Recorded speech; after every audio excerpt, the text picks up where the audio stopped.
we were talking about earlier, evolutionary psychology and how attraction works, right? And you were speaking to, what was the name? Fit X Fitness. Fit X Fearless. Yeah, Fit X Fearless. Yeah, that Bismarck. guy. Yeah, the dude's awesome. He was speaking about like, okay, going into Looksmaxing, right? So he was like, all right, your eyebrows or something. He was like, you trim your eyebrows in a certain way and it makes you look more attractive. And his eyebrows look amazing too. But where's the line that you wouldn't cross when it comes to doing those things? If women know that you have hair plugs and still find you attractive, does that hurt you? No. Does that hurt you? Does a woman say, he's not hot, I'm not going to let him fuck me because he has hair plugs? Does that ever hurt you? Does it hurt you? No. The answer is absolutely not. Yeah. And I'll give you another example. If a woman is attracted to a very muscular torso and find out that the dude took Trenbolone, does she not fuck him because he took Tren? She doesn't care. She doesn't care. Yeah. She doesn't care at all, bro. She doesn't care at all. So if she doesn't care, then it doesn't matter that your teeth are veneers, and it doesn't matter that you have hair plugs. And I think the limit for me is Botox for men. I know some guys get it. I've just seen it go so bad for dudes, so fucking terrible. I've seen Botox really screw up dudes' faces.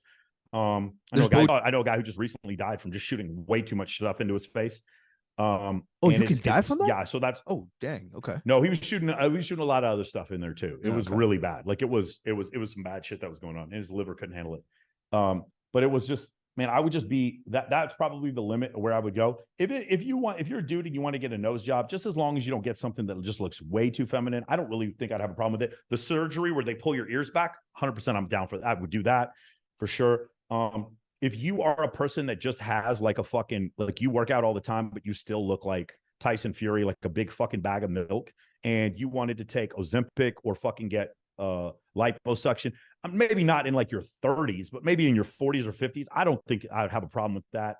Anything you want to do to Looksmax, I really don't have an issue with it. It's not really a big deal to me. Anything to get rid of fat around your midsection, makes you look younger, anything to make your face slimmer, I don't really have any problem with that whatsoever as far as the Looksmaxing is concerned.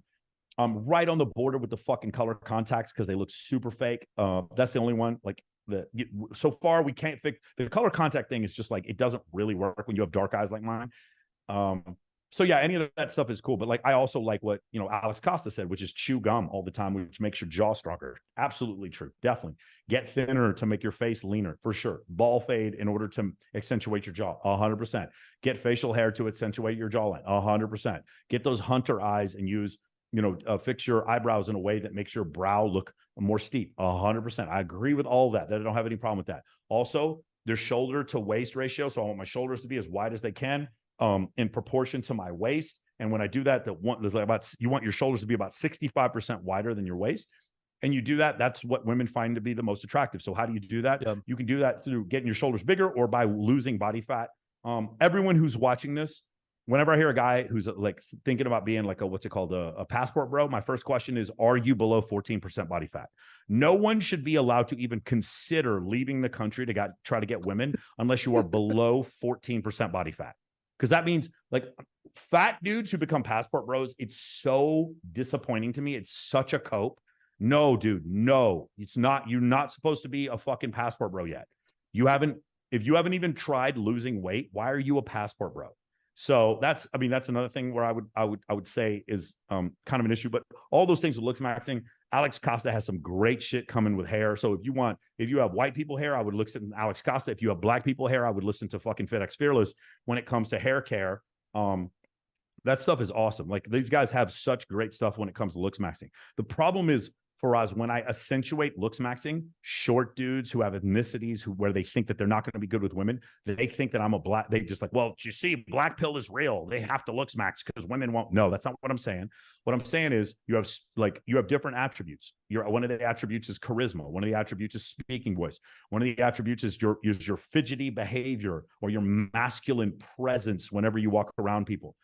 One of your attributes is your social alignments. One of your attributes is your sense of humor. One of your attributes is pre-selection. And one of the attributes is your Looksmaxing. Those are all different attributes. But like, again, I'm just tired of people complaining, like people in black pill complaining when they're not in shape. You don't get to complain then because you're not in shape, So that's my main issue. There's nobody who's watching this who can't get below 14% body fat. Nobody. Yeah, it's like a video game where you have all these different skills, and some of us might be taller, so they might be at like 80% in terms of taller. Some of us are shorter, whatever. and it's like you got to max out every single one of them, and the Yeah. results, it's a And, bunch of different and things that you're spinning at the same time. And if you're just like in basketball, if you're shorter, you have to be more skilled. If Yeah. you're taller, you don't have to be as skilled. Yep. There's Shaq and there's Kobe. They both scored a lot of points. They both went to the Hall of Fame. They both won multiple championships. You can be Shaq, where you have a lot of physical gifts and you're not as skilled. Shaq was definitely skilled, but not as skilled. Or you could be Kobe and you're significantly shorter, like Kobe's 6 inches shorter than Shaq, and weight and about 100 pounds lighter, and your skill set is leaping, ball handling, passing the ball, playing defense, and shooting and scoring in different positions, and going to the foul line. So Kobe had more skill, but Shaq had more talent, like natural size. And it's the same thing for men. If you have these things working against you, then dude, 6'3" Australian male strippers with fucking tattoo sleeves that walk up with their Australian accent and their 6-pack abs, I have a disadvantage to them. And dude, let me tell you something, Faraz. They are everywhere here in Las Vegas. Everywhere I go, they're here in Las Vegas. And I have a disadvantage. They all have fucking green eyes and like, hey, mate. And they're all just fucking like perfect physique. And I have a disadvantage. So what do I have to do? I have to come up with other ways of overcoming that advantage. You know what happens is some of those guys come up and they'll ask to take pictures with me, and they'll be like, hey, I want to come on your show, or I love your show. And the girls will see it, and like they've attributed that status now to me. You see how that works? So you can overcome that. So that's why I always want to say this. Pre-selection is real. The experiments have been done and the proofs have been written. Pre-selection is real. Okay. Mate choice copying. Black pill has been disproved. Black pill is not real. We know that now, that black pill is not real. Men using intent in order to get to women to sleep with them, the man to woman direct intent pickup strategy, we know that is a low probability strategy now. We've run the experiments are done. That is a low probability strategy. Okay. Having high amount of social IQ, creating large social events where you can contextually make yourself look like a 10 around other women, that is the highest percent. In the experiments are finished, the conclusions are in. That is the truth. That is what the truth is. Women do not sleep with you because of your intent. They sleep with you because of your status, period.